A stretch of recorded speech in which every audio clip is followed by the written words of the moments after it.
नमस्कार मित्रांनो, मी युवराज नळे रोशन एंटरटेनमेंट या यूट्यूब चॅनलवरती परत एकदा आपल्या सर्वांचं सहर्ष स्वागत करतो। आणि 23 जानेवारी नेताजी सुभाषचंद्र बोस यांची जयंती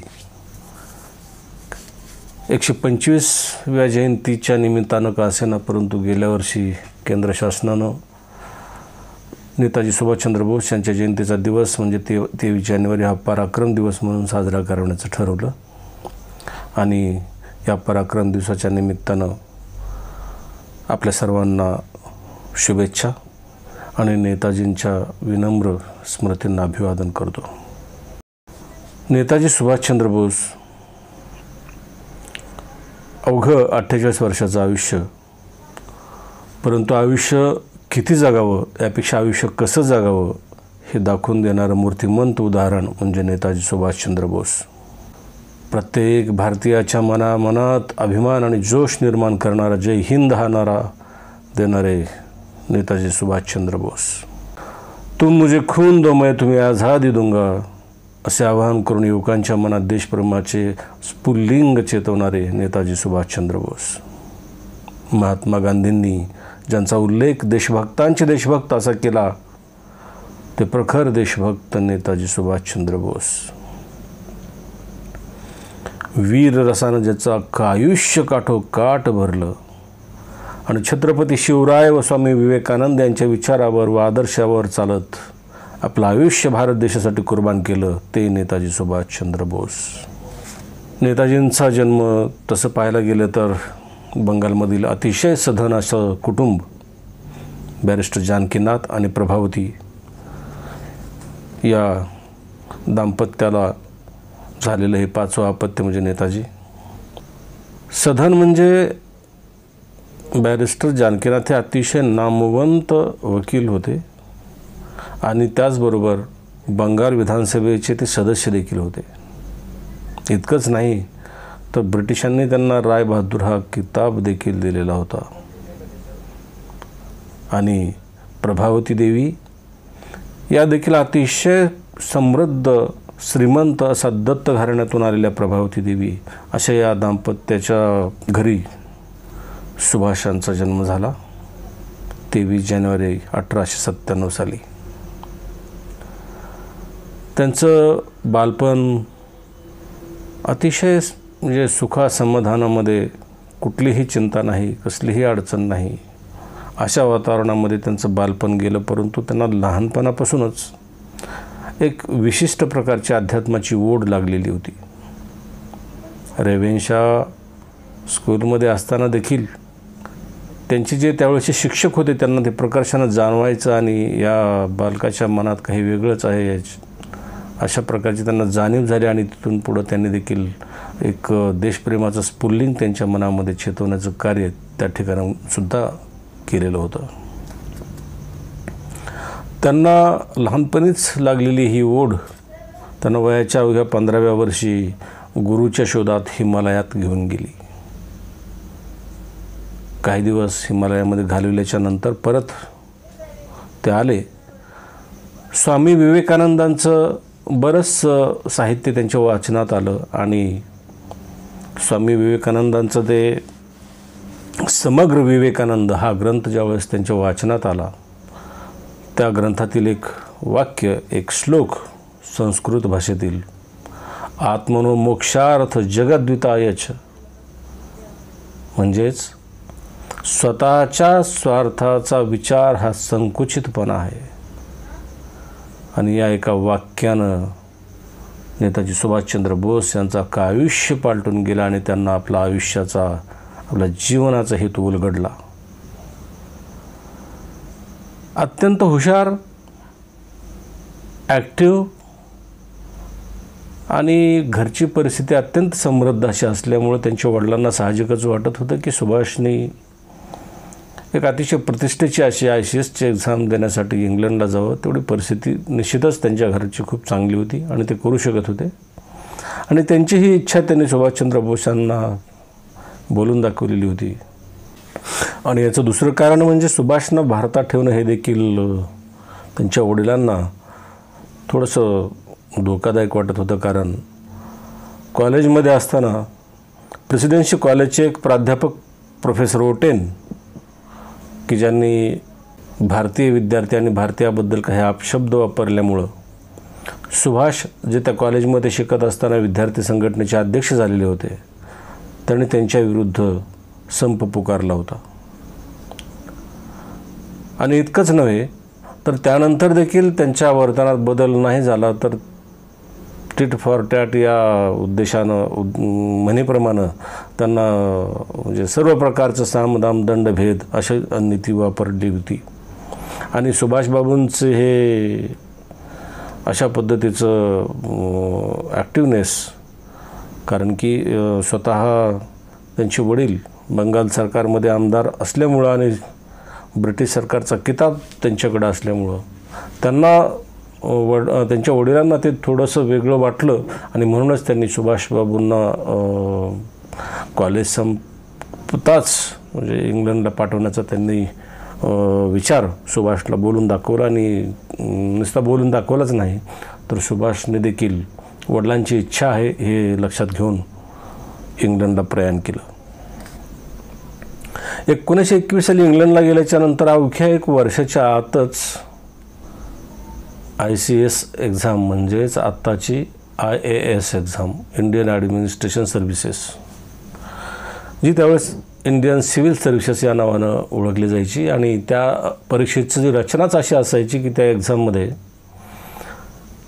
शक्यतो मॅक्झिमम ब्रिटिश मुलंच क्वालिफाय होत असत, किंबहुना भारतीय विद्यार्थ्यांना ती क्रॅक करताच येणार नाही अशा पद्धतीची रचना त्या एक्झामची केलेली असायची.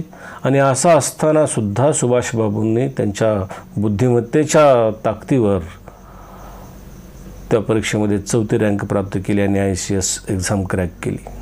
इतकी आनंदाची गोष्ट घडलेली असताना भारतामधील काही घटना अशा काही घडत होत्या की त्याचा परिणाम सुभाषचंद्र बोस यांच्या मनावर होत होता. म्हणजे त्यावेळेस पहिल्या महायुद्धाच्या नंतर भारतीय सैनिकांनी इतका ब्रिटिश सरकारला त्रासदायक वातावरण निर्माण केलेलं होतं. त्यांना अटकाव करण्यासाठी त्यावेळेस इंडियन सिक्युरिटी लॉ हा ब्रिटिशांनी बनवलेला होता. आणि आता त्याच लॉमध्ये थोडासा बदल करून त्याच्यामध्ये 2 तरतुदी परत टाकल्या की कुठल्याही व्यक्तीला संशयावरून अटक करता येणार होतं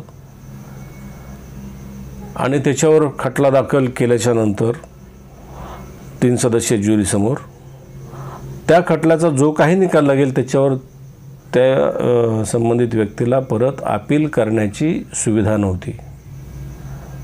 आणि हा कायदा ब्रिटिशांनी लागू केला. त्याचं नाव रौलेट ॲक्ट, म्हणजेच आपण सर्वजण त्याला काळा कायदा या नावानं आपण ओळखतो.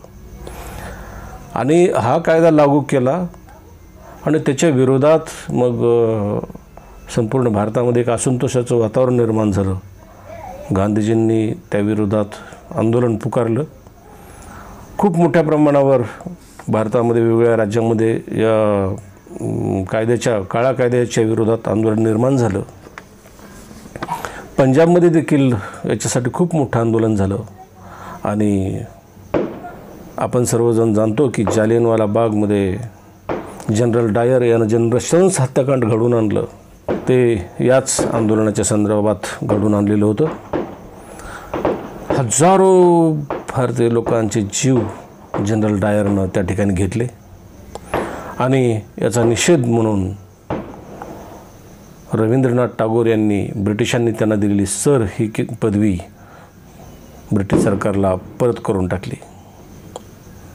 या घटनेचा सुभाषचंद्र बोसवर अतिशय खोलवर परिणाम झालेला होता.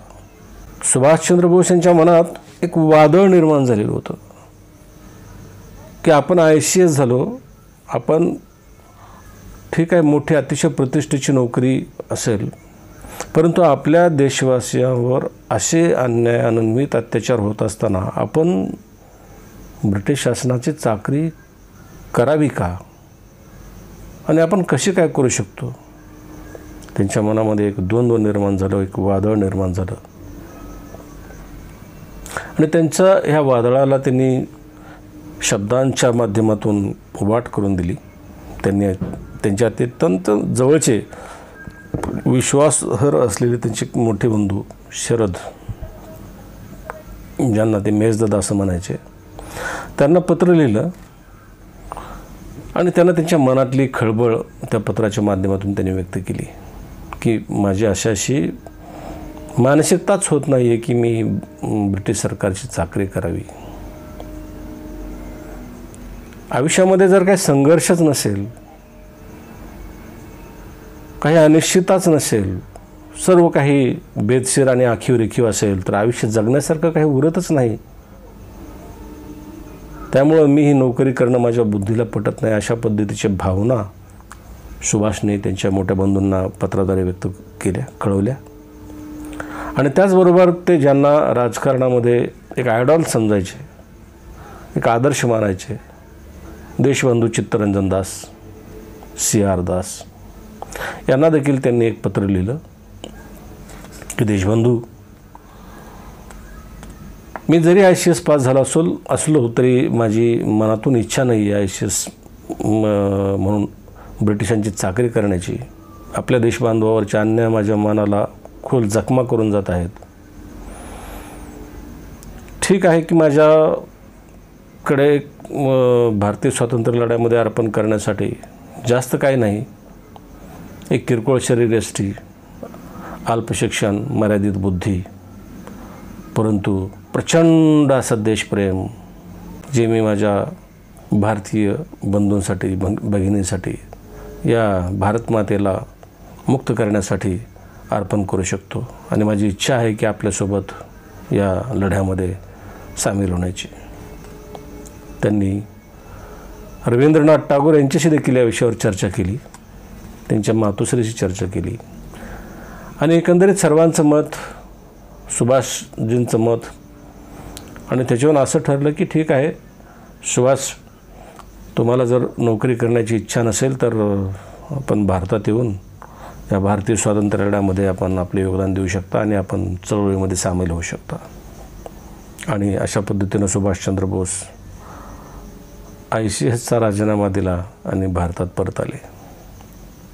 विचार करा मित्रांनो, ICS म्हणजे कलेक्टर या पदाचा राजीनामा इतक्या सहजासहजी, तोही इतका गर्भश्रीमंत घरातून आलेला व्यक्ती, आलेला मुलगा, आणि इतक्या कमी वयामध्ये हा विचार करतो आहे की माझ्या भारतवासियावर जे अत्याचार होत आहेत, अन्याय होत आहेत, आणि असं होत असताना मी या ब्रिटिश सरकारची नोकरी कशी काय करू शकतो, म्हणून कलेक्टरसारख्या नोकरीचा राजीनामा देऊन इतक्या सहजासहजी तो निघून येतो. आपण पाहतो एक साधा क्लर्क जरी असेल तरी ती म्हणजे कुठल्या स्वरूपाचं त्याचं जगणं, कुठल्या स्वरूपाचं त्याचं अर्थकारण, अनेक उदाहरणं अशी आपण पाहतो. आणि असं सर्व सुख, समाधान, अत्यंत थाटामाटचं आयुष्य समोर आलेलं असताना, सुखाचं ताट जे पहिलंही होतं परंतु आता सनदी अधिकारी म्हणून समोर आलेलं असताना देखील केवळ आणि केवळ प्रखर देशभक्तीसाठी आणि देशवासियावरील होणाऱ्या अन्याय अत्याचारांना रोखण्यासाठी, त्याला पायबंद घालण्यासाठीच नव्हे तर या भारतमातेला स्वतंत्र करण्याच्या एका इच्छेपोटी सुभाषचंद्र बोस यांनी सर्वांना ठोकर मारली आणि ते परत भारतामध्ये आले. भारतामध्ये आल्याच्या नंतर देशबंधू चित्तरंजन दास यांच्यासोबत त्यांनी भारतीय स्वातंत्र्य लढ्यामध्ये आपली भूमिका निभावायला सुरुवात केली. गांधीजींनी जे असहकार आंदोलन घोषित केलेलं होतं त्या आंदोलनामध्ये त्यांनी उडी मारली आणि आपल्या चळवळीचा आणि आपल्या स्वातंत्र्य लढ्यातील योगदानाचा श्रीगणेशा त्यांनी अशा पद्धतीने केला. चित्तरंजन दास यांनी पक्षांतर्गत एक स्वराज्य पार्टी निर्माण केलेली होती आणि या म्हणजे ब्रिटिश लोकांना विरोध करण्यासाठी. आणि या स्वराज्य पार्टीच्या माध्यमातून त्यांनी कलकत्ता महानगरपालिकेचं इलेक्शन जे होतं ते लढवलेलं होतं आणि जिंकलेलं होतं. आणि कलकत्ताचे मेयर म्हणून चित्तरंजन दास निवडून आलेले होते. आणि त्याचबरोबर त्यांनी सुभाषचंद्र बोस यांना कलकत्ता महानगरपालिकेमध्ये मुख्य कार्यकारी अधिकारी या पदावर काम करण्याची संधी दिली होती. या संधीचा सुभाषचंद्र बोस यांनी अगदी पुरेपूर फायदा करून घेतला म्हणजे कलकत्तामध्ये जे रस्त्याची नावं ब्रिटिशांच्या नावावर होती त्या सर्व रस्त्यांची नावं बदलून त्यांनी भारतीय स्वातंत्र्य लढ्यात जे सैनिक शहीद झाले अशांची नावं या रस्त्यांना दिली. स्वातंत्र्य लढ्यामध्ये शहीद झालेल्या अनेक कुटुंबियातील व्यक्तींना कलकत्ता महानगरपालिकेमध्ये नोकरी मिळवून दिली, रोजगार मिळवून दिला.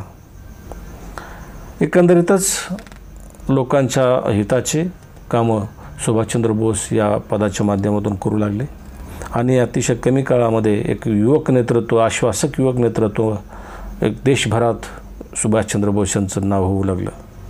सायमन कमिशन ज्यावेळेस भारतात आलं त्याला देखील गांधीजींनी आंदोलन त्याच्या विरोधात पुकारलं आणि बंगालमध्ये त्या आंदोलनाचं प्रमुख म्हणून सुभाषचंद्र बोस यांनी अत्यंत चोख अशी भूमिका बजावली. अनेक वेळा अनेक आंदोलनाच्या माध्यमातून त्यांनी अनेकदा लाट्या खाल्ल्या, सतत जेलमध्ये, हे त्यांचा नित्यक्रम होऊन गेलेला होता. अत्यंत सुखवस्तू घराण्यातला हा युवक, परंतु केवळ भारत मातेच्या प्रेमापोटी या इतक्या कठीण अशा परिस्थितीला सामोरं जात होता. 1928 साली ज्यावेळेस काँग्रेसचं अधिवेशन कलकत्ता या ठिकाणी होणार होतं आणि गांधीजींनी त्या अधिवेशनाची संपूर्ण तयारी करण्याची जबाबदारी सुभाषचंद्र बोस यांच्यावर टाकलेली होती. सुभाषचंद्र बोस यांचं आणखीन एक वैशिष्ट्य म्हणजे सुभाषचंद्र बोस यांनी 1928 साली युवक काँग्रेसची स्थापना केली होती. पक्षांतर्गत त्यांनी इतकं प्रचंड असं काम निर्माण केलं होतं की त्याच्यामध्ये स्वतंत्र युवकांची फळी निर्माण करून युवक काँग्रेस ही स्थापन केलेली होती. जी भूमिका अधिवेशनाच्या संदर्भातली त्यांच्यावर टाकलेली होती अतिशय समर्थपणे त्यांनी ती पार पाडली. अत्यंत सुंदर असं अधिवेशनाचं नियोजन संपूर्णपणे सुभाषचंद्र बोस यांनी त्यावेळेस केलं. मोतीलाल नेहरू या अधिवेशनाचे अध्यक्ष म्हणून होते. सुभाषचंद्र बोस यांनी या अधिवेशनाच्या निमित्तानं एक नवीन पायंडा निर्माण केला की एक स्वयंसेवक दल निर्माण केलं जे गणवेशामध्ये होतं, खाकी गणवेशामध्ये, मिलिटरी टाईप, आणि त्यांना असं शिस्तबद्धपणे ज्या अधिवेशनाच्या दरम्यान जे प्रमुख पाहुणे यायचे त्यावेळेस त्यांना मानवंदना दिली जायची, सॅल्यूट या पद्धतीनं त्यांना मानवंदना देण्याचं काम हे पथक करत होतं. स्वयंशासन राखण्याचं, शिस्त राखण्याचं काम या पथकाच्या माध्यमातून होत होतं. आणि गांधीजी ज्यावेळेस आले त्यावेळेस गांधीजींना देखील या पथकानं मानवंदना दिली आणि गांधीजी तिथून पुढं जात असताना सुभाषबाबूंना त्याने विचारलं की सुभाष, ये बंदरों की फौज निर्माण करने की क्या ज़रूरत थी. सुभाषचंद्र बोस यांना थोडंसं म्हणजे धक्का बसला की इतक्या प्रामाणिकपणानं, इतक्या सचोटीनं त्यांनी जी मेहनत करून ही फळी निर्माण केली होती त्याच्या संदर्भात शाबासकी मिळायच्याऐवजी गांधीजीकडून त्यांना हे शब्द ऐकायला मिळाले होते, बंदरों की फौज. पण ठीक आहे, अत्यंत वयानं मोठे सिनियर असल्यामुळे सुभाषचंद्र बोस यांनी ती देखील गोष्ट मनावर घेतली नाही. परंतु त्या अधिवेशनामध्ये सुभाषचंद्र बोस यांनी म्हणजे संपूर्ण स्वातंत्र्याची भूमिका मांडली होती ठराव घेण्यासंदर्भात. कारण गांधीजींची भूमिका ही वसाहतीच्या स्वातंत्र्याची पुरती मर्यादित होती, जी सुभाषचंद्र बोस यांना मान्य नव्हती, त्यांच्या विचारसरणीत नव्हती. आणि त्यांच्या विचारसरणीमध्ये भारताचं संपूर्ण स्वातंत्र्य ही एकच गोष्ट होती आणि त्यासाठीच त्यांनी पंडित जवाहरलाल नेहरू यांना सोबत घेऊन काँग्रेसांतर्गतच इंडियन इंडिपेंडन्स लीगची देखील स्थापना केलेली होती. आणि या 1928 अधिवेशनामध्ये त्यांनी ही भूमिका मांडली. परंतु महात्मा गांधींनी त्या भूमिकेला विरोध केला आणि संपूर्ण स्वातंत्र्य नाही तर वसाहतीचं स्वातंत्र्य मागण्याचा ठराव गांधीजींनी मांडला आणि तो मंजूर करून घेतला. परंतु त्याच वेळेस हे देखील ठरलं की या गोष्टीसाठी 1 वर्षाची मुदत द्यायची आणि जर ब्रिटिश सरकारने 1 वर्षाच्या आत जर वसाहतीचं स्वातंत्र्य नाही दिलं तर मग पुढील निर्णय गांधीजी काय असेल योग्य तो घेतील. आणि घडलं तसंच की ब्रिटिश सरकारने त्यांची मागणी काही मान्य केली नाही आणि म्हणून 1930चं ज्यावेळेस लाहोरला पंडित जवाहरलाल नेहरू यांच्या अध्यक्षतेखाली काँग्रेसचं अधिवेशन होणार होतं, जे झालं, त्यामध्ये सुभाषचंद्र बोस यांनी परत एकदा संपूर्ण स्वातंत्र्याची मागणी करणारा ठराव मांडला आणि मांडलाच नव्हे तर तो ठराव मंजूर करून घेतला. आणि इतकंच नाही, 26 जानेवारी हा दिवस भारतीय स्वातंत्र्य दिवस म्हणून साजरा करण्याचा ठराव देखील त्याच अधिवेशनामध्ये सुभाषचंद्र बोस यांनी मंजूर करून घेतला. गांधीजींची भूमिका, गांधीजींची जी मागणी होती ती मान्य न झाल्यामुळं गांधीजींनी त्यावेळेस कायदेभंग आंदोलन पुकारलं आणि या कायदेभंग आंदोलनाच्या दरम्यान त्यांनी 385 किलोमीटरची दांडी यात्रा काढली. मिठाचा सत्याग्रह करून हा कायदेभंग आंदोलन जे सुरू केलं, देशभरामध्ये या कायदेभंग आंदोलनाचा फार मोठा इम्पॅक्ट परिणाम झाला. अनेक ठिकाणी अनेक क्रांतिकारकावर लाठी हल्ले झाले, अनेक क्रांतिकारकांना जेलमध्ये टाकण्यात आलं. सुभाषचंद्र बोस यांनी देखील बंगालमध्ये या कायदेभंग आंदोलनाचं नेतृत्व केलं आणि त्यांना देखील जेलमध्ये जावं लागलं, लाठ्या खाव्या लागल्या. नंतर गांधीजींनी कायदेभंग आंदोलनासंदर्भात ब्रिटिशांशी तह केला की जे क्रांतिकारकांना ब्रिटिशांनी पकडून जेलमध्ये टाकलेलं आहे त्या सर्वांची सुटका करावी आणि त्या बदल्यात मी कायदेभंग आंदोलन वापस घेतो, परत घेतो, रद्द करतो. आणि त्याप्रमाणे ब्रिटिशांनी गांधीजींना सांगितलं की ठीक आहे, आम्ही इतर सर्वांना क्रांतिकारकांना सोडतो, परंतु या तिघांना आम्ही सोडणार नाहीत. कोण तिघं? भगतसिंग, सुखदेव आणि राजगुरू. आणि त्याप्रमाणे त्यांना सोडलंही नाही. सुभाषचंद्र बोस यांना ही गोष्ट समजतात. सुभाषचंद्र बोस यांनी गांधीजींना सांगितलं की गांधीजी, या तिघांना सोडणं खूप गरजेचं आहे, कारण या तिघांना जर आपण नाही सोडलं तर आपल्यावरचा विश्वास जनसामान्यांचा उठेल. त्याच्यामुळं या 3 युवकांना सोडण्यासाठी आपण आपलं वजन खर्ची घालावं. गरज पडलीच तर जे आंदोलन वापस घेतलं, जो तह केला तो तह मोडून टाका. आपण परत अशी परिस्थिती निर्माण करू की ब्रिटिशांना त्या तिघांना देखील सोडावंच लागेल. परंतु दुर्दैव की गांधींनी सुभाषचंद्र बोस यांची ही भूमिका मान्य केली नाही आणि त्यांनी त्यांना स्पष्टपणे सांगितलं की मी ब्रिटिशांना जो शब्द दिलेला आहे तो मी बदलू शकत नाही. आणि अवघ्या भारतवर्षाचं दुर्दैव की ब्रिटिशांनी भगतसिंग, सुखदेव, राजगुरू या तिघांनाही फासावर लटकवलं. या घटनेचा सुभाषचंद्र बोस यांच्यावर खूप खोलवर असा परिणाम झाला. काँग्रेसच्या या कार्यपद्धतीचा त्यांना वीट आला आणि एक नकारात्मक भावना निर्माण व्हायला सुरुवात झाली. एक शल्य त्यांच्या मनामध्ये निर्माण झालं की आपण भगतसिंग, सुखदेव, राजगुरू यांना वाचवू शकलो असतो, परंतु आपण वाचवू शकलो नाही. अनेक वेळेस सतत आंदोलने, लाठीहल्ला, जेल, असं सुभाषचंद्र बोस यांचं आयुष्य त्यांना 11 वेळेस जेल वारी त्यांना करावी लागली. मंडालेसारख्या तुरुंगामध्ये त्यांना दिवस घालावी लागली की ज्या ठिकाणी कैदी गेल्याच्या नंतर त्याला हमखास मोठा रोग, दुर्धर रोग झाल्याशिवाय राहत नाही आणि तो त्याच्यामध्ये जवळपास संपून जातो. आणि अशा परिस्थितीमध्ये एक वेळेस जेलमध्ये असतानाच सुभाषचंद्र बोस यांनी कलकत्ता महानगरपालिकेच्या मेयरचं देखील इलेक्शन लढवलं होतं आणि ते जिंकलं होतं. विचार करा, त्यांची लोकप्रियता कुठल्या स्तराला गेलेली आहे. जेलमध्ये असताना सुभाषचंद्र बोस निवडून आलेले होते मेयर म्हणून. आणि त्यांना या जे जेलमध्ये राहावं लागलं मंडालेसारख्या, याचा त्रास त्यांना देखील झाला. क्षयरोग आणि सुभाषचंद्र बोस यांना पछाडलं आणि ते दुर्धर असा आजार त्यांना त्याच्यामुळं लागला. परंतु ब्रिटिशांनी त्यांना लवकर सोडलं नाही, म्हणजे त्यांना सोडणार नाही अशीच भूमिका घेतली होती. परंतु ज्यावेळेस त्यांनी त्या जेलमध्ये उपोषण चालू केलं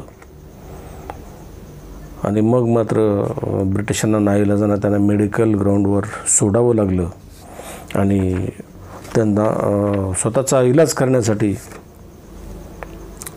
युरोपला जावं असं ठरलं आणि 1933 साली ते युरोपला इलाजासाठी गेले. 1933 ते 1936 असं 3 वर्षे त्यांनी या औषधोपचार आणि त्यांचा उपचार आणि त्या इलाजाच्या संदर्भात युरोपमध्ये घातले. परंतु नुसतं औषधोपचार करत ते बसले नाही, तर त्या दरम्यान देखील युरोपमध्ये भारतीय स्वातंत्र्य लढ्यासाठीच त्यांनी काम करायचं ठरवलं आणि ते करत राहिले. इटलीचे बेनिटो मुसोलिनी यांच्या अनेक वेळा भेटी घेतल्या. त्यांना भारतीय स्वातंत्र्य लढ्यामध्ये मदत करणं कसं आवश्यक आहे आणि ते हे त्यांना पटवून दिलं आणि मुसोलिनीने देखील त्यांना शब्द दिला. त्यांना पटली ही भूमिका आणि भारतीय स्वातंत्र्य लढ्यासाठी जेही आवश्यक आहे ती सर्व मदत केली जाईल असा शब्द मुसोलिनीने सुभाषचंद्र बोस यांना दिला. आयर्लंडचे डी व्हेलेरा यांनी देखील सुभाषबाबूंनी त्यांची भेट घेतली. ते अतिशय चांगले मित्र बनले आणि त्यांनी देखील भारताच्या स्वातंत्र्य लढ्यासाठी आवश्यक ते सहकार्य करण्यात येईल असा शब्द नेताजी सुभाषचंद्र बोस यांना दिला. या दरम्यान त्यांची विठ्ठलभाई पटेलांची भेट झाली. विठ्ठलभाई पटेल म्हणजे सरदार वल्लभभाई पटेल यांचे मोठे बंधू, ज्येष्ठ बंधू. विठ्ठलभाई पटेल यांना या भारतीय स्वातंत्र्यासाठी लढणाऱ्या या तरुण युवकाचं अत्यंत कौतुक वाटलं. त्यांच्या कार्यपद्धतीचं त्यांना अप्रूप वाटलं आणि त्यांच्यासोबत विठ्ठलभाई पटेल आणि सुभाषचंद्र बोस यांनी एक जाहीरनामा प्रसिद्ध केला, पटेल बोस जाहीरनामा, ज्याच्यामध्ये गांधीजींच्या कार्यपद्धतीवर आणि दोघांनीही सडकून टीका केलेली होती. विठ्ठलभाई पटेलांचा आजारपणामध्ये त्यावेळेस नेताजींनी त्यांना बरंच सहकार्य केलं, त्यांची काळजी घेतली. परिणामी त्यांच्याबद्दल त्यांना फार आत्मविश्वास आणि एक प्रेम सुभाषजीबद्दल विठ्ठलजींच्या मनात निर्माण झालं आणि त्यांनी आपली वसियत विल निर्माण करून त्यांची जी काही प्रॉपर्टी, करोडो अब्ज रुपयाची जी प्रॉपर्टी होती ती नेताजी सुभाषचंद्र बोस यांच्या नावावर करण्याचं त्यांनी विल तयार केली आणि त्यांच्या नावावर केली. परंतु नंतर ती वल्लभभाई पटेल यांना समजल्याच्या नंतर त्यांनी कोर्टामध्ये ते मॅटर दाखल करून ती विल जी त्यांनी बनवलेली होती ती रद्द करून घेतली आणि परत ती सर्व प्रॉपर्टी त्यांनी महात्मा गांधीजींना त्यांच्या कार्यासाठी दान म्हणून दिली होती. या युरोपच्या दौऱ्यामध्येच सुभाषचंद्र बोसांचं जे कार्यालयीन सहाय्यक म्हणून त्यांनी एमिली नावाच्या एका युवतीला त्यांनी घेतलेलं होतं. त्याच एमिलीसोबत त्यांनी नंतर लग्न केलं आणि त्यांना त्यांच्यापासून अनिता नावाची मुलगी ही देखील झाल्याचं आपण सर्वजण जाणतो. त्यानंतर भारतात परत आल्याच्या नंतर 1938 जे हरिपुरा येथील अधिवेशन होणार होतं, त्या अधिवेशनासाठी महात्मा गांधींनी सुभाषचंद्र बोस यांची अध्यक्ष म्हणून निवड केली होती. इतक्या तरुण वयामध्ये काँग्रेसच्या अध्यक्षाची जबाबदारी त्यांना मिळाली. हे त्यांचं कर्तृत्व आणि त्यांची भारतीय स्वातंत्र्य लढ्याप्रती, भारतीय जनतेप्रती असलेली सजगता, प्रामाणिकता याचंच हे फळ होतं. या 1938 हरिपुरा काँग्रेस अधिवेशनामध्ये 51 अध्यक्ष असल्यामुळे त्यांना 51 बैलांनी बैलजोड्यांनी जो बैलगाडी रथ म्हणून ओढलेली होती त्याच्यामधून त्यांना त्या ठिकाणी सुभाषचंद्र बोस यांना आणण्यात आलं होतं. खूप जल्लोषामध्ये त्यांचं स्वागत त्या ठिकाणी झालेलं होतं आणि त्यांनी अध्यक्षपदाचा कारभार घेतल्याच्या नंतर न भूतो न भविष्यती अशा पद्धतीचं काम त्यांनी त्यांच्या काँग्रेस पक्षाचा अध्यक्ष यांना त्यानं केलेलं होतं. आता जे आपण प्लॅनिंग कमिशन ऑफ इंडिया, जे नीती आयोग, हे जे शब्द आपण ऐकतो त्याची सुरुवात सुभाषचंद्र बोस यांनी 1938 साली योजना आयोग निर्मिती केली होती आणि त्या योजना आयोगाची स्थापना करून त्याचा अध्यक्ष पंडित जवाहरलाल नेहरू यांना केलेलं होतं सुभाषचंद्र बोस यांनी. इतकंच नाही तर सर विश्वेश्वरय्या यांच्या अध्यक्षतेखाली विज्ञान परिषद देखील एक घेतलेली होती आणि वैज्ञानिक धोरण कसं असावं आणि त्याचा अंगीकार कसा करावा या संदर्भात विचारविमर्श या विज्ञान परिषदेमध्ये झालेला होता. चीन जपानचं युद्ध त्यावेळेस चालू असताना चीनी सैनिकांच्या सेवा शुश्रूषा करण्यासाठी डॉक्टर कोटणीस यांच्या नेतृत्वाखाली एक पथक पाठवण्याचा निर्णय देखील सुभाषचंद्र बोस यांनी घेतलेला होता आणि त्याच वेळेस दुसऱ्या महायुद्धाची परिस्थिती निर्माण झालेली होती. दुसऱ्या महायुद्धाच्या उंबरठ्यावर जग होतं.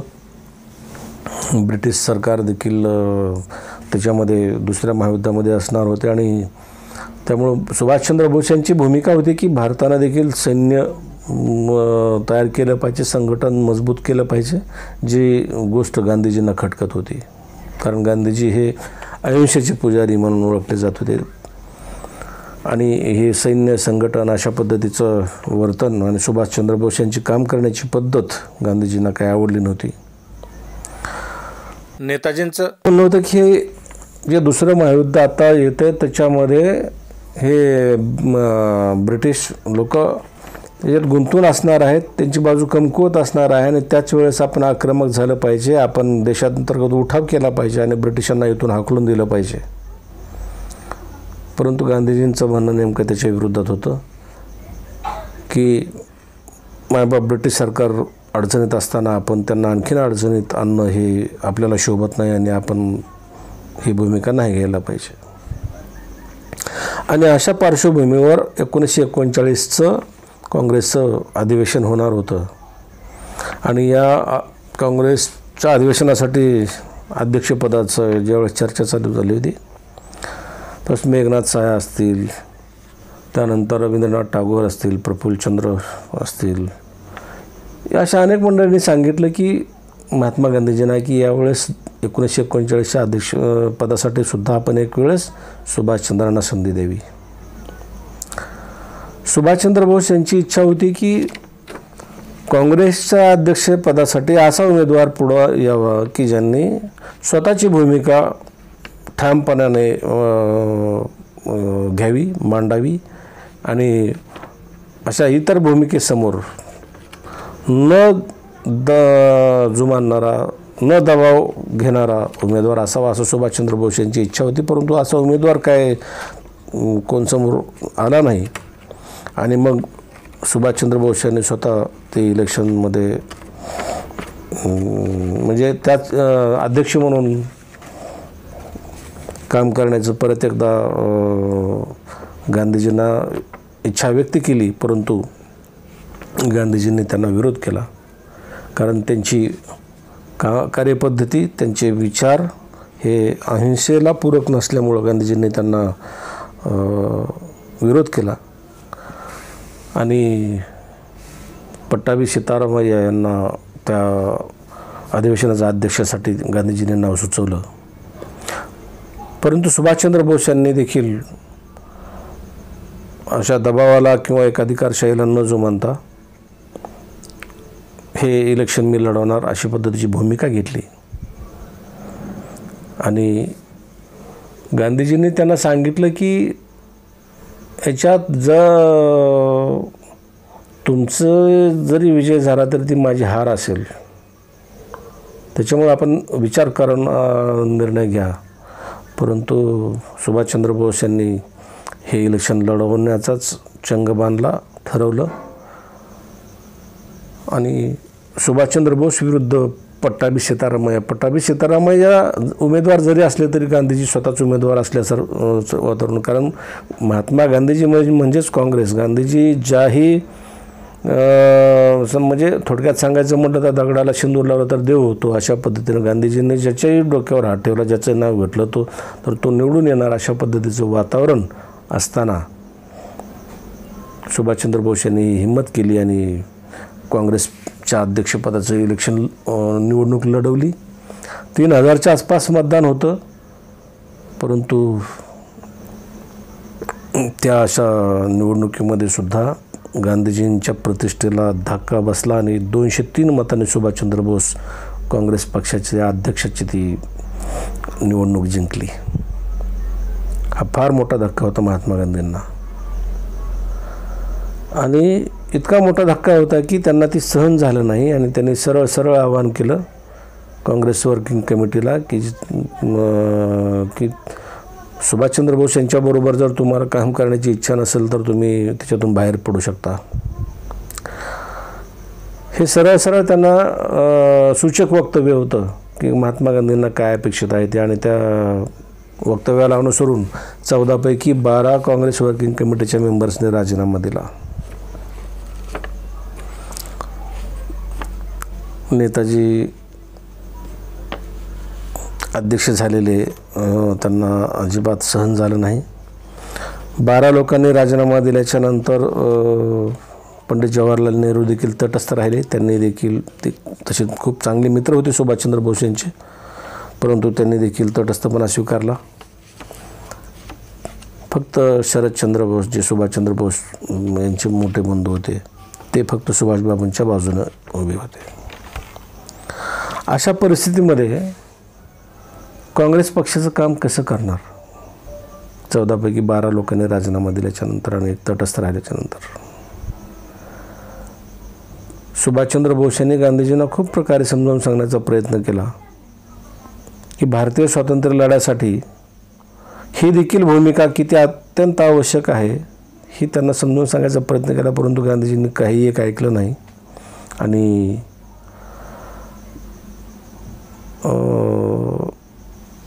नेताजी सुभाषचंद्र बोस यांना शेवटी नाईलाजानं काँग्रेस पक्षाचा अध्यक्षपदाचा राजीनामा द्यावा लागला. किती दुर्दैव आहे. निवडणुकीच्या माध्यमातून निवडून आलेला अध्यक्ष त्याला काम करता नाही आलं आणि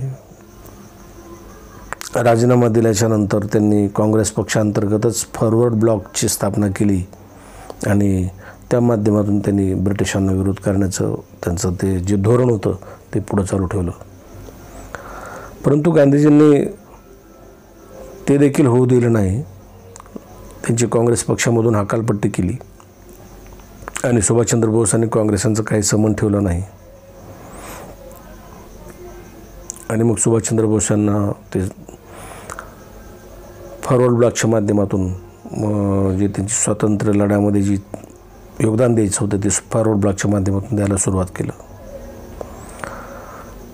फॉरवर्ड ब्लॉकमध्ये त्यांनी अत्यंत असं म्हणजे मोठं जाळं निर्माण केलं. ब्रिटिशांच्या विरोधात एक मोठं वातावरण निर्माण करण्याचा त्यांनी प्रयत्न केला. खूप आंदोलनं या फॉरवर्ड ब्लॉकच्या माध्यमातून झाली आणि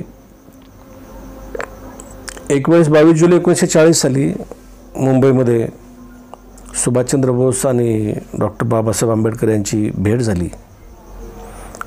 त्या भेटीमध्ये दोघांची चर्चा झाली भारतीय स्वातंत्र्य लढ्याच्या संदर्भात, भारतीय स्वातंत्र्यासंदर्भात, अस्पृश्य निवारणाच्या संदर्भात दोघांमध्ये चर्चा झाली. फॉरवर्ड ब्लॉकच्या माध्यमातून त्यांचे हे आंदोलनं इतक्या टोकाला चालले गेले होते की ब्रिटिश लोक म्हणजे खरं तर परेशान झाले आणि त्यांना परत एकदा जेलमध्ये टाकलं. जेलमध्ये टाकल्याच्या नंतर त्यांना लवकर सुटका होईल अशी चिन्ह दिसना गेली. त्यांना अतिशय निकृष्ट दर्जाचं अन्न, निकृष्ट दर्जाची सुविधा अशा सर्व त्रासदायक वातावरणामध्ये त्यांना जेलमध्ये असंही असं जगणं झालं आणि त्यांनी मग शेवटी नाईलाजानं सुभाषचंद्र बोस यांनी परत एकदा जेलमध्ये उपोषण सुरू केलं. काही केलं तरी उपोषण सुटायला तयार नव्हतं. सुभाषचंद्र बोस त्यांच्या भूमिकेवर ठाम होते. शेवटी ब्रिटिश लोकांनी चर्चा झाली आणि त्यांना असं वाटलं की हे जर उपोषण नाही सुटलं आणि याच्यामध्ये जर सुभाषचंद्र बोस यांच्या जीविताचं काही जर बरं वाईट झालं तर जिवंत सुभाषचंद्र बोस यांच्यापेक्षा डेड सुभाषचंद्र बोस ब्रिटिशसाठी खूप धोकादायक ठरू शकतो, कारण त्यांचं संघटन इतक्या मजबूत पातळीवर झालेलं होतं. त्याच्यामुळं त्यांनी सुभाषचंद्र बोस यांची शेवटी नाईलाजानं सुटका केली, परंतु त्यांना त्यांच्या घरामध्येच नजर कैदेमध्ये ठेवलं. त्यांच्या घराच्या बाहेर पहारा ठेवला 24 तास.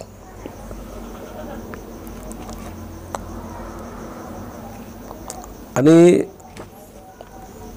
आता घरामध्ये पहारा घराच्या बाहेर ठेवला असताना सुभाषचंद्र बोस करणार काय? घरी तरी बसून किती दिवस घरात बसणार आणि अशानं भारतीय स्वातंत्र्य लढा पुढं कसा जाईल विचार करत राहिले. आणि एके दिवशी त्यांच्या मनात एक प्लॅन तयार झाला आणि त्या पद्धतीनं त्यांचं वर्कआउट सुरू केलं. दाढी वाढवली आणि एका दिवशी रात्री 16 जानेवारी 1941च्या रात्री एका पठाणचा वेश धारण करून मोहम्मद जियाउद्दीन या नावानं घराच्या बाहेर पडले आणि पेशावर गाठलं. पेशावरला गेल्याच्या नंतर तिथं भगतराम तलवार हा एक कार्यकर्ता होता. जासूसीचं काम करणारा हा एक व्यक्ती होता. अनेक गुन्ह्यामध्ये पारंगत असलेला भगतराम तलवार यांनी त्यांना पुढं नेण्यासाठी मदत केली, कारण त्यांना रशियाला जायचं होतं.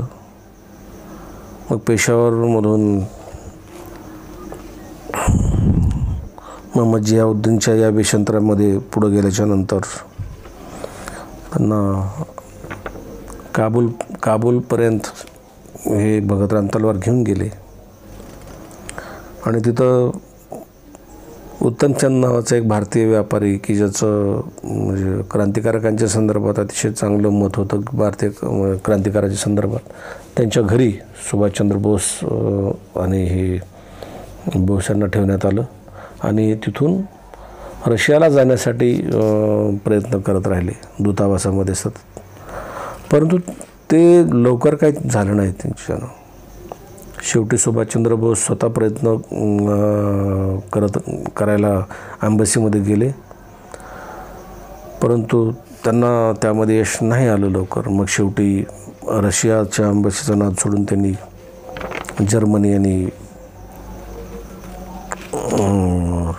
जपान या एम्बसीमध्ये जाऊन त्यांना परिस्थिती सांगितली, त्यांची ओळख करून दिली, ते कोण आहेत हे सांगितलं. वातावरण दुसऱ्या महायुद्धाचं होतं आणि ॲक्सिस पॉवर विरुद्ध हे इतर राष्ट्र, अशामध्ये ब्रिटन हा जर्मनी आणि जपान इटल्यांचा शत्रू राष्ट्र असल्यामुळं त्यांच्या विरोधात लढणारा हा माणूस सुभाषचंद्र बोस हे लक्षात आल्यामुळे त्याला मदत करायचं त्यांनी ठरवलं आणि त्यांना एक दुसरा पासपोर्ट बनवण्यात आला त्यांच्या नावाचा आणि ऑर्लंदो मात्सुदा या नावानं त्यांनी मॉस्को मार्गे जर्मनीला प्रवास केला. जर्मनीमध्ये गेल्याच्या नंतर त्यांनी हिटलरची भेट घेण्यासाठी प्रयत्न केला, परंतु हिटलर त्या दुसऱ्या महायुद्धाच्या ह्याच्यामध्ये अत्यंत व्यस्त, त्यामुळे लवकर काही भेट झाली नाही. शेवटी 29 मार्च 1942 साली हिटलरची भेट त्या नेताजी सुभाषचंद्र यांची झाली. नेताजी सुभाषचंद्र बोस आणि हिटलर यांच्या चर्चेच्या दरम्यान नेताजींना लक्षात आलं की भारतीय स्वातंत्र्य लढ्यामध्ये जास्त काही असं मदत करण्यात हिटलर यांना स्वारस्य वाटत नाही.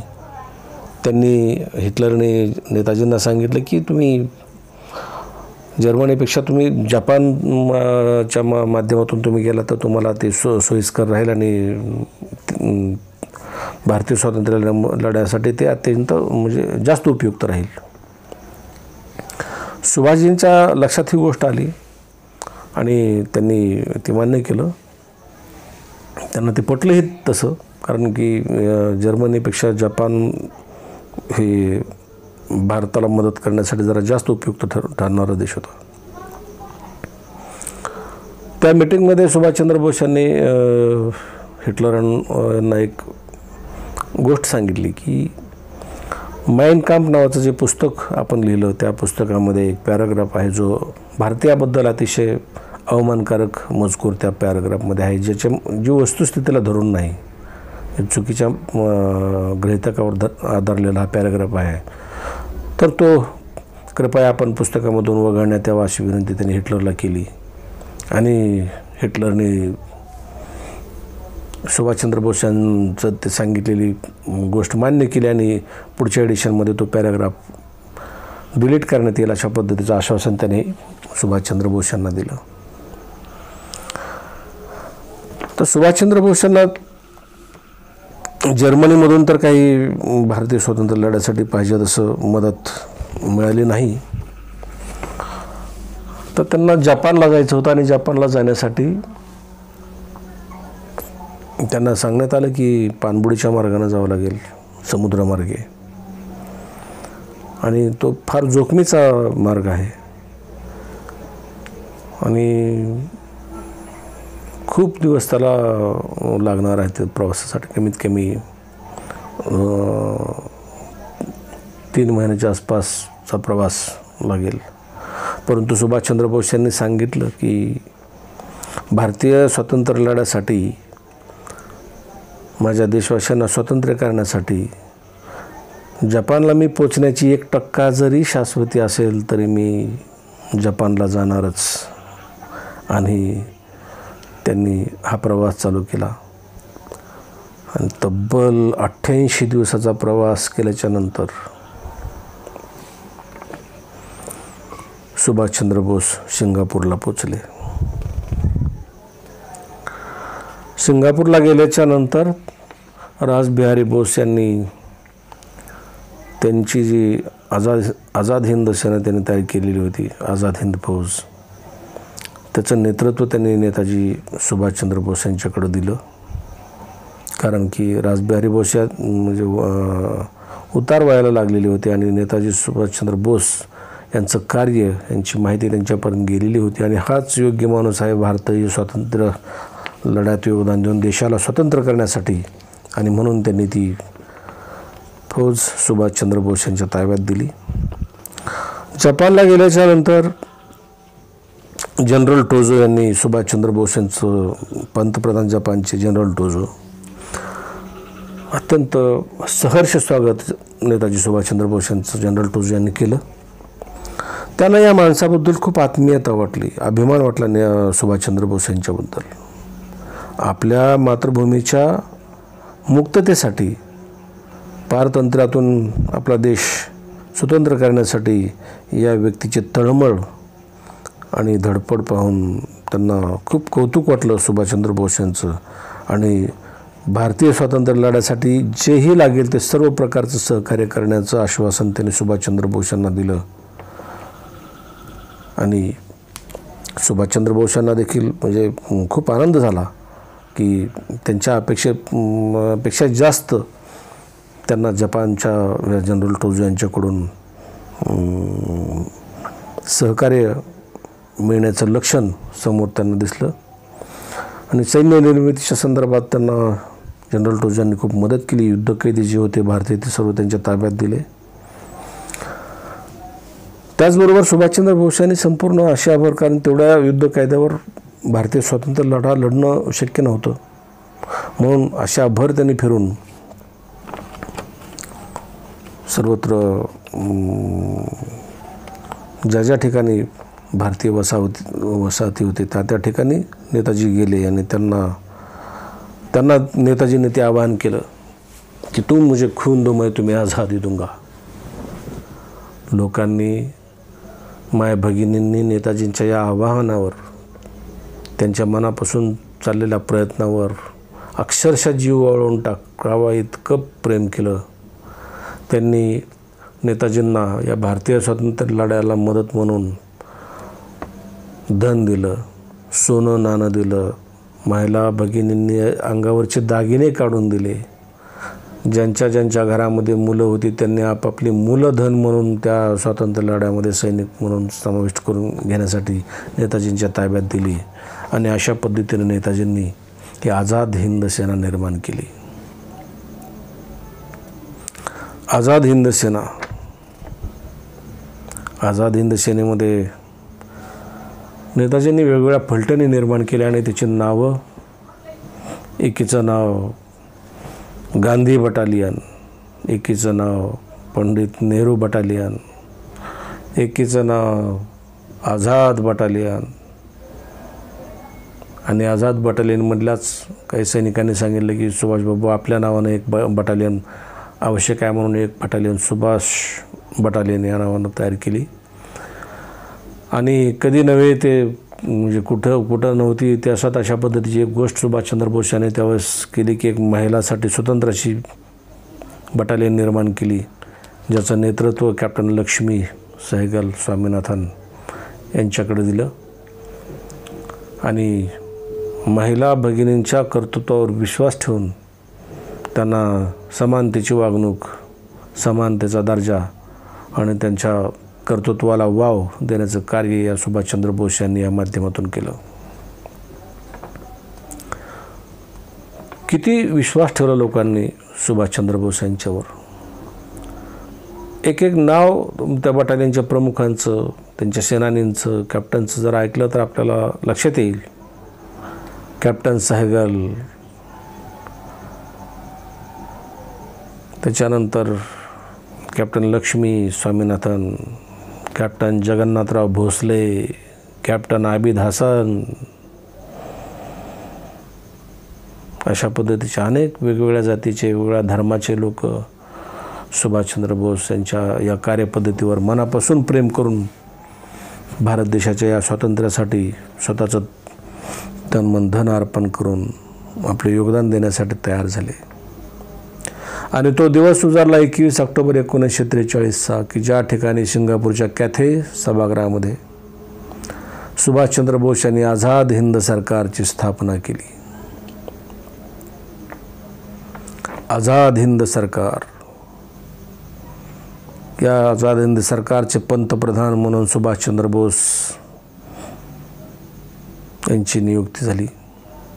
आणि त्याचबरोबर युद्धमंत्री म्हणून देखील जबाबदारी सुभाषचंद्र बोस यांच्यावरच आली. इतर मंत्रिमंडळ नेमण्यात आलं. आणि त्याच वेळेस 1943 साली 21 ऑक्टोबरला सुभाषचंद्र बोस यांनी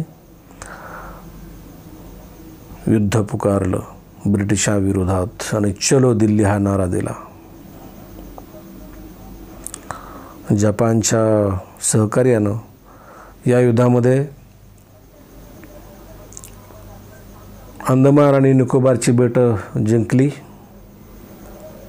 सुभाषचंद्र बोस यांनी त्यांचं नामकरण शहीद आणि स्वराज असं केलं. आणि त्या ठिकाणी कॅप्टन जगन्नाथन यांना, लोकनाथन यांना या प्रशासक म्हणून नियुक्ती त्या ठिकाणी केली. भारतीय सैनिकांचा, आझाद हिंद सैनिकांचा उत्साह वाढत चालला होता. आणि इम्फाळ, कोहिमापर्यंत धडक या सैन्यानं मारली. परंतु काही गोष्टी नियतीच्या हातात असतात आणि त्याला कोणीही नाकारू शकत नाही, कोणी त्याला चॅलेंज करू शकत नाही. पावसाळा खूप लवकर सुरू झाला आणि इतक्या मोठ्या प्रमाणावर पाऊस सुरू झाला की आझाद हिंद सैनिक, जपानी सैनिक यांचे हाल झाले. किडे पडायला लागले या अंगामध्ये, रोगराई निर्माण झाली. खायला काही साहित्य राहिलं नाही, उपाशी पोटी मरू लागले. अशाही परिस्थितीत आझाद हिंद सैनिक लढत होते. अशा वेळेस सुभाषचंद्र बोस यांनी रेडिओवरून एक भाषण केलं जे गांधीजींना उद्देशून होतं. त्यांनी उद्देश सांगितला आझाद हिंद सरकारचा, आझाद हिंद सेनेचा, आणि आम्ही भारतामध्ये प्रवेश केलेला आहे, आम्ही भारताचा भूभाग जिंकलेला आहे काही, आणि आम्ही पुढं चालत आहोत. राष्ट्रपिता आपला आशीर्वाद आम्हाला असावा, अशा पद्धतीचं भाषण त्यांनी महात्मा गांधींना केलं. राष्ट्रपिता ही पदवी त्यांनी महात्मा गांधींना दिली. ज्या व्यक्तीकडून राजकारणामध्ये सुभाषचंद्र बोस यांचं अस्तित्व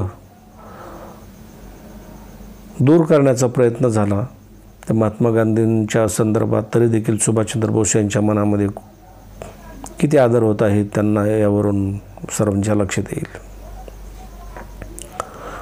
त्यांना वाटत होतं, त्यांची अपेक्षा होती की ज्यावेळेस मी आझाद हिंद सैन्य आणि जपानचं सैन्य घेऊन भारतीय भूमीत प्रवेश करीन, त्यावेळेस संपूर्ण भारतातील जनता, भारतीय सैन्य, काँग्रेस हे माझ्या बाजूनं येतील आणि आझाद हिंद सैनिकाबरोबर लढत देऊन ब्रिटिशांना हाकलून देण्यामध्ये खूप सर्वांचं योगदान जर राहिलं तर ब्रिटिश या देशातून परागंदा होण्यास कसलाही वेळ लागणार नाही असा त्यांना ठाम विश्वास होता. परंतु दुर्दैवानं असं काहीच घडलं नाही.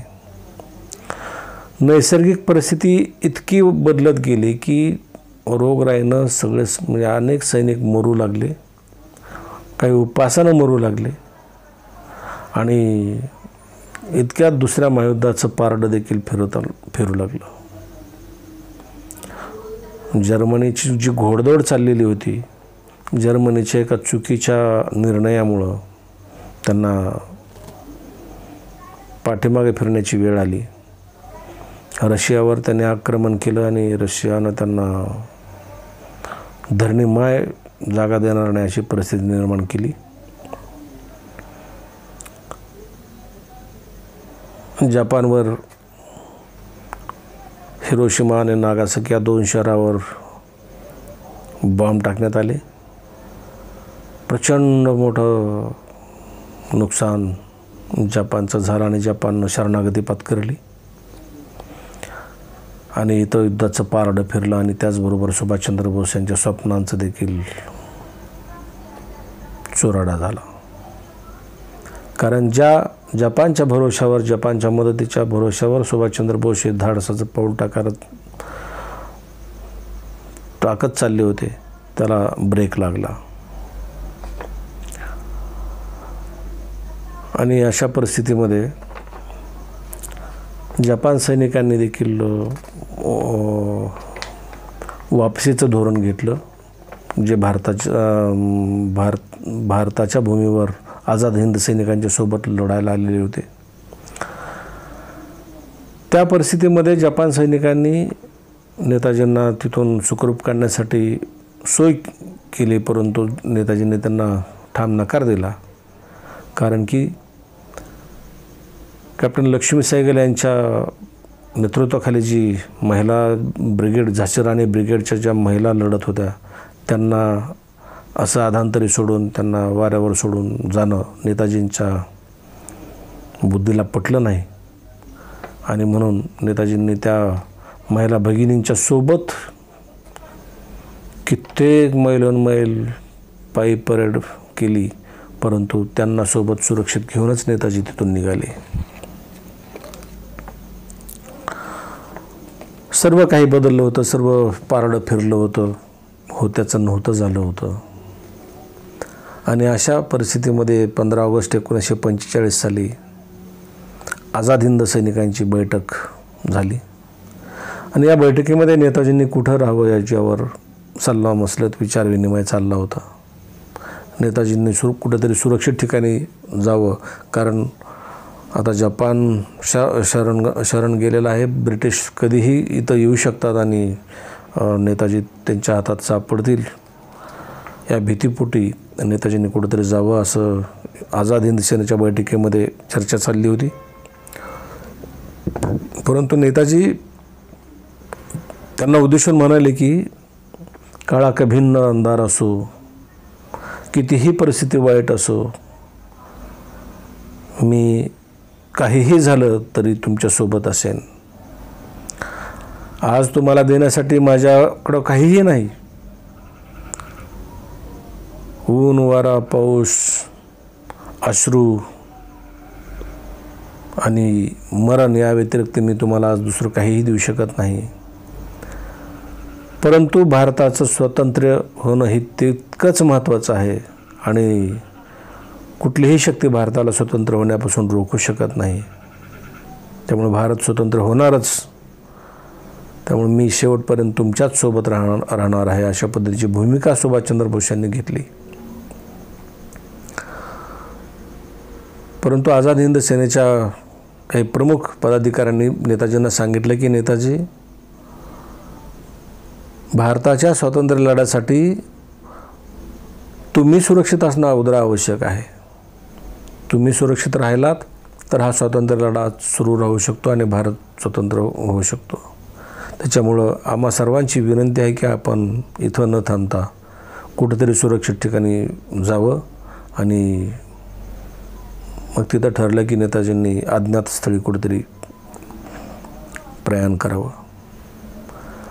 जनरल टोजो यांना नेताजींनी ही चर्चा केल्याच्यानंतर जनरल टोजो जे त्यावेळेस हारलेले होते, तरी देखील त्यांनी आपल्या या मित्राची, भारतीय स्वातंत्र्य लढ्यासाठी आपल्या मायभूमीसाठी लढणाऱ्या या मित्राची इच्छा पूर्ण करायचं त्यांनी ठरवलं आणि त्यांना एका विमानाची सोय करून दिली.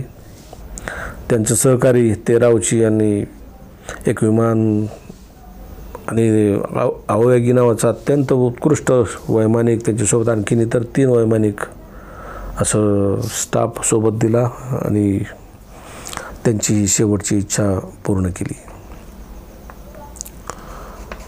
17 ऑगस्ट 1945ला सायंकाळी 5:15 वाजता साधारणतः नेताजींनी त्यांच्यासोबत फक्त हबीबुर रहमान यांना घेतलं होतं आणि विमानानं झेप घेतली. तुरन मार्गे तैपेईला साधारणतः 1200 किलोमीटरचा प्रवास विमानानं पूर्ण केला. तैपेई या ठिकाणी इंधन वगैरे चेक करण्यासाठी विमान थांबलं. 18 ऑगस्ट 1945ला उर्वरित असलेला 1000 किलोमीटरचा प्रवास मांचुरियापर्यंतचा पूर्ण करण्यासाठी विमानानं उड्डाण घेतलं. धावपट्टीवरून विमान जात होतं. 100 मीटर गेले, 200 मीटर गेले, 300 मीटर गेले आणि 700 मीटर जाताच हवाई पट्टीवरून विमान हवेत झेपावलं आणि काहीच सेकंदामध्ये विमान डावीकडं कोसळलं. स्फोट झाला. सुभाषचंद्र बोस, हबीबुर रहमान, सुभाषचंद्र बोस आणि हबीबुर रहमान यांनी विमानातून उडी टाकण्याचा प्रयत्न करत असताना सुभाषचंद्र बोस यांच्या डोक्याला खूप पडली आणि फार मोठ्या प्रमाणावर रक्तस्राव देखील झाला. इंधन अंगावर पडलेलं असल्यामुळं फार म्हणजे पेट घेतला शरीरानं. हबीबुर रहमान त्यांना जमिनीवर झोपून आग विझवायचा प्रयत्न करत होते. खूप मोठी जखम झालेली होती. अशाही परिस्थितीमध्ये त्यांना बोलायला जड जात असताना तरी देखील त्याने हबीबुर रहमान यांना सुभाषचंद्र बोस विचारतायत, हबीबुर, तुम्हाला फार काही लागलं नाही ना? स्वतः मृत्यूच्या दाढेत असणारा व्यक्ती आपल्या सहकार्याची काळजी करत होता. हबीबुरच्या डोळ्यात पाणी आलं होतं. सुभाषचंद्र बोस हबीबुर रहमान यांना म्हणले की हबीबुर, याच्यातून मी वाचेल असं वाटत नाही. तुम्ही ज्यावेळेस भारतात जाल, ज्यावेळेस तुम्ही हिंदुस्थानमध्ये जाल, तर लोकांना सांगा की मी मातृभूमीसाठी शेवटच्या श्वासापर्यंत लढलो आणि आता कुठलीही शक्ती हिंदुस्थानला फार काळ पारतंत्र्यात ठेवू शकत नाही, भारत स्वतंत्र होणारच. आणि हेच सुभाषचंद्र बोस यांचे शेवटचे शब्द होते. 20 ऑगस्टला तैपेई या ठिकाणीच त्यांच्यावर अंत्यसंस्कार करण्यात आले आणि 22 ऑगस्टला टोकियो रेडिओवरून सुभाषचंद्र बोस यांच्या निधनाची वार्ता घोषित करण्यात आली. परंतु यावर ब्रिटिशांनी संशय व्यक्त केला की पकडले जाण्याच्या भीतीनं सुभाषचंद्र बोस हे कुठंतरी अज्ञातस्थळी गेलेले आहेत आणि मृत्यूचा बनाव केलेला आहे, अशी त्यांची धारणा झाली. 5 सप्टेंबरला टोकियोच्या रेणकोजी मंदिरामध्ये सुभाषचंद्र बोस यांच्या अस्थिकलशाची विधिवत प्राणप्रतिष्ठा करण्यात आली. सुभाषचंद्र बोस यांच्या मृत्यूबद्दल नंतर ही खूप मोठ्या प्रमाणावर मतांतर अजूनही तेच चालू आहे. याच्याबद्दलचा संशय जो निर्माण झाला त्यासाठी स्वतंत्र भारतामध्ये 1956 साली शहानवाज आयोग नेमला की नेमका सुभाषचंद्र बोस यांचा मृत्यू कसा झाला हे शोधून काढण्यासाठी. शहानवाज आयोगानं देखील सांगितलं की त्या विमान दुर्घटनेमध्ये सुभाषचंद्र बोस हे मृत्युमुखी पडले. त्यानंतर परत एकदा 1977 साली खोसला आयोग नेमला. त्या खोसला आयोगानं देखील सांगितलं की त्या विमान दुर्घटनेमध्ये सुभाषचंद्र बोस यांचं निधन झालं. परत एकदा 1999 साली मुखर्जी आयोगाची नियुक्ती केली आणि या मुखर्जी आयोगानं सांगितलं की त्यावेळेस त्या ठिकाणी असं काही अपघात झालाच नाही आणि त्या अपघातामध्ये सुभाषचंद्र बोस त्यामुळं मरण पावले, ही घटना चुकीची आहे. अशा पद्धतीचं एक वादळ आणि संभ्रमाची स्थिती सुभाषचंद्र बोस यांच्या संदर्भात निर्माण झाली. 2च वर्षामध्ये 15 ऑगस्ट 1947ला भारत स्वतंत्र झाला. लाल किल्ल्यावर पंडित जवाहरलाल नेहरू यांनी भारताचा तिरंगा ध्वज फडकावला. भारत पाकिस्तानच्या फाळणीच्या पार्श्वभूमीवर ज्या दंगली निर्माण झालेल्या होत्या, पंजाबपासून बंगालपर्यंत, त्या दंगलीच्या संदर्भात दंगली शमवण्यासाठी महात्मा गांधीजी तिकडे गेलेले होते. आणि त्या दरम्यान शरदचंद्र बोस यांची महात्मा गांधींची भेट झाल्यानंतर महात्मा गांधीजी शरदचंद्र बोस यांना म्हटले की या कठीण परिस्थितीमध्ये सुभाष हवा होता, तोच केवळ या दंगली रोखू शकला असता. महात्मा गांधीजींनी खरं तर सुभाषचंद्र बोस यांना ही दिलेली श्रद्धांजलीच होती असं म्हणण्यात काहीच वावगं ठरणार नाही. ज्यावेळेस हाऊस ऑफ कॉमन्समध्ये क्लेमंट ॲटली, जे मजूर पक्षाचे क्लेमंट ॲटली पंतप्रधान म्हणून निवडून आले होते, त्यांनी सत्तांतराचं हे विधेयक मांडलं हाऊस ऑफ कॉमन्समध्ये. त्यावेळेस कन्झर्वेटिव्ह पार्टीने प्रश्न निर्माण केला की भारताला स्वातंत्र्य द्यायचं विधेयक तुम्ही का मांडलं, काय कारण आहे भारताला स्वातंत्र्य द्यायचं, कशामुळे तुम्ही भारताला स्वातंत्र्य देण्यासाठी हे विधेयक आणलेलं आहे. त्यावेळेस क्लेमंट ॲटली यांनी त्या कन्झर्वेटिव्ह पार्टीला उत्तर देताना सांगितलं की कारण आज आपण तिथं ज्वालामुखीच्या तोंडावर बसलेलो आहोत आणि हा ज्वालामुखी म्हणजे नेताजी सुभाषचंद्र बोस आणि त्यांची आझाद हिंद सेना.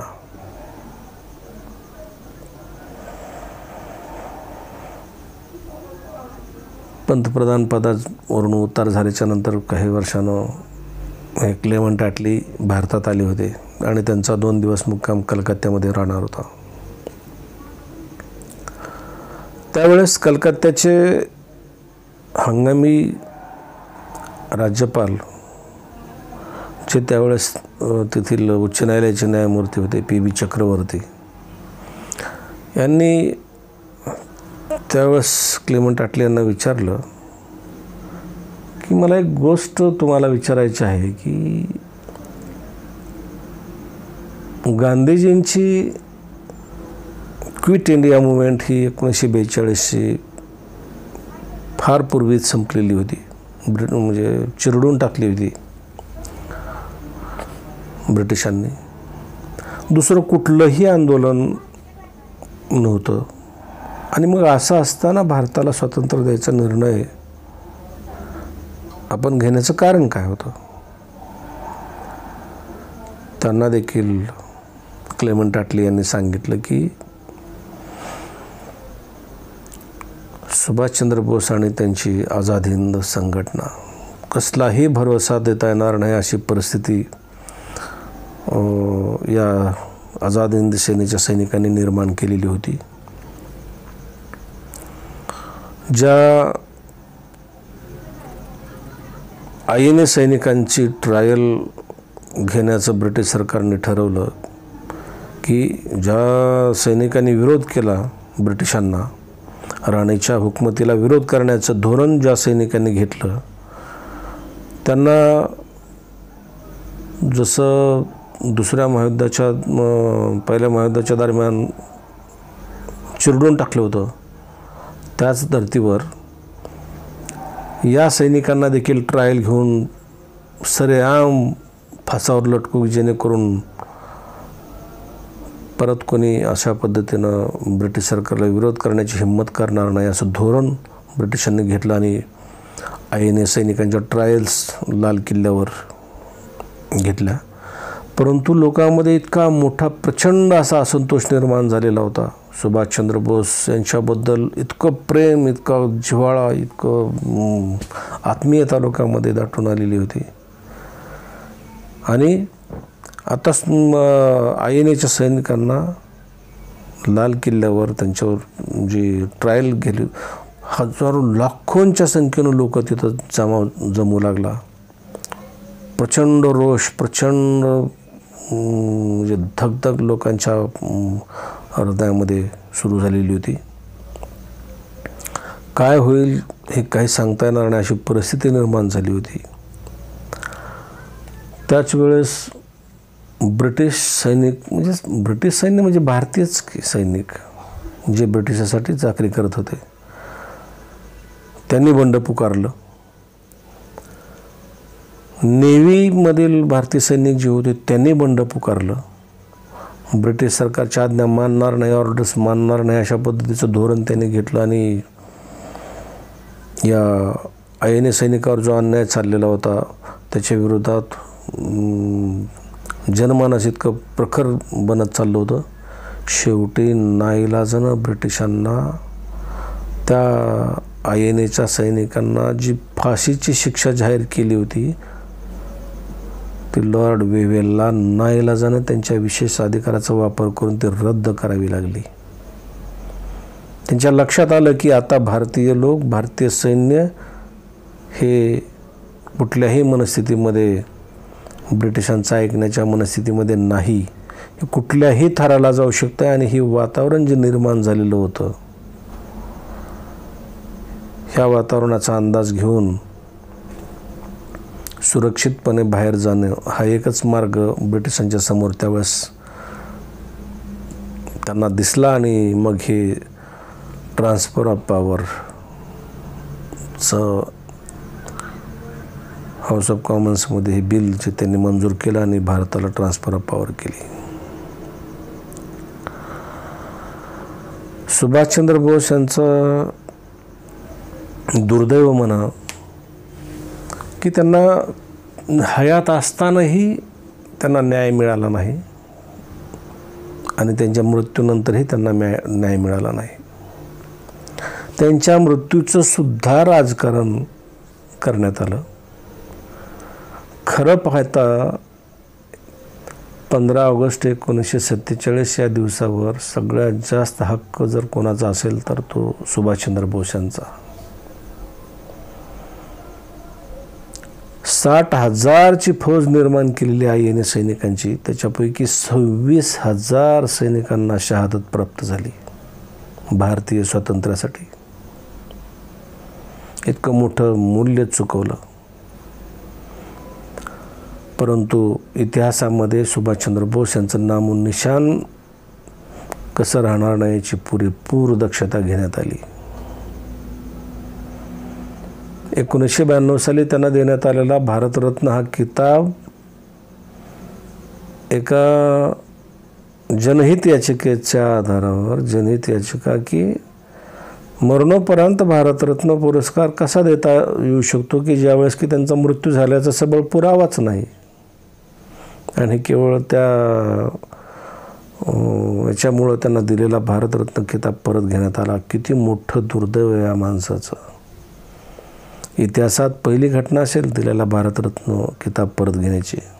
खरं तर भारतरत्न किताबपेक्षा कितीतरी मोठं योगदान सुभाषचंद्र बोस यांचं आहे.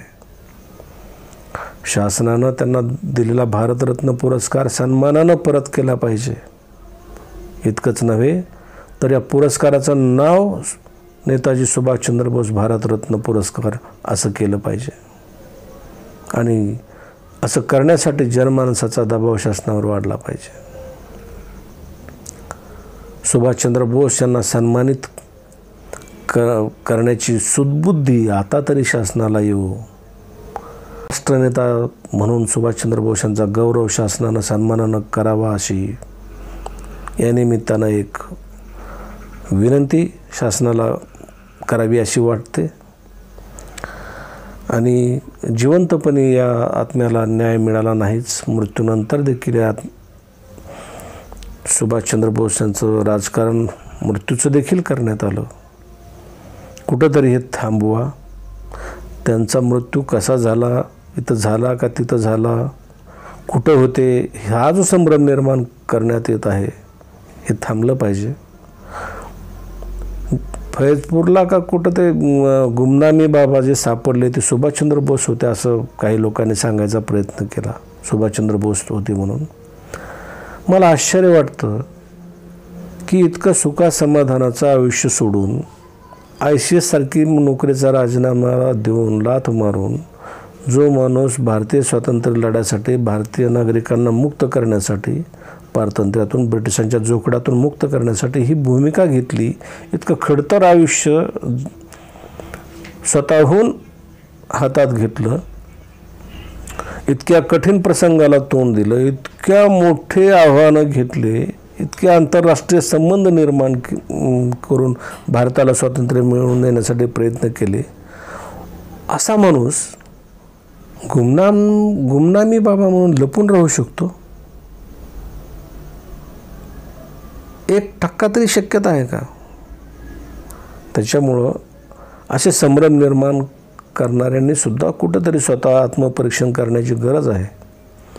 नेताजींना जिवंत असताना जरी न्याय नाही मिळाला, मृत्यूनंतर सुद्धा इतक्या वर्षात जरी न्याय नाही मिळाला, तरी आता तरी शासनाला सुदबुद्धी प्राप्त व्हावी. ज्या माणसाचा जन्म आणि मरण भारतीय स्वातंत्र्य दिन आणि प्रजासत्ताक दिनाच्या अवतीभोवती फिरत राहिला. पहा ना, 23 जानेवारी जन्म, 26 जानेवारी प्रजासत्ताक दिन, 18 ऑगस्ट मृत्यू, 15 ऑगस्ट भारतीय स्वातंत्र्य दिन. म्हणजे प्रजासत्ताक दिनाच्या 3 दिवस अगोदर आणि भारतीय स्वातंत्र्य दिनाच्या 3 दिवस नंतर ज्याचं आयुष्य अख्खं आयुष्य फिरत राहिलं, त्या परमात्म्याला आता तरी सद्गती प्राप्त हो, एवढी एकच ईश्वरचरणी प्रार्थना करतो. आणि सुभाषचंद्र बोस यांचं हे योगदान भारतीयांच्या मनात, खास करून तरुणांच्या मनात आता तरी त्याच्या संदर्भात जागृती निर्माण व्हावी.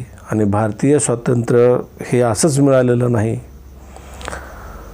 अनेक क्रांतिकारकांनी स्वतःचा जीव दिला, रक्त सांडलं. आझाद हिंद सेनेचे 26,000 जवानांनी त्याच्यासाठी आपलं जीवाचं कुर्बान केलेलं आहे. आणि एवढं सगळं मोठं मूल्य मोजल्याच्या नंतर ब्रिटिश लोकांना नाईलाजाने हा देश सोडून जाण्याची वेळ या आईने सैनिकांनी आणली, आझाद हिंद सैनिकांनी. आणि म्हणून आपण आज स्वातंत्र्याचा उपभोग घेण्याच्या परिस्थितीमध्ये आपण आहोत. या गोष्टीचं विस्मरण न होऊ देता आपण या गोष्टीला मनामध्ये एक चेतना निर्माण करून प्रत्येक मनामध्ये तरुण मनामध्ये ही चेतना कशी निर्माण होईल याची दक्षता घेऊन सुभाषचंद्र बोस आणि त्यांच्या सर्व आझाद हिंद सैनिकांना आपण मनापासून विनम्र अभिवादन करू आणि परमेश्वराला विनंती करू की सुभाषचंद्र बोस यांच्या आत्म्याला सद्गती प्राप्त करून त्यांना आता तरी शांती लाभो एवढी एकच विनंती. जय हिंद.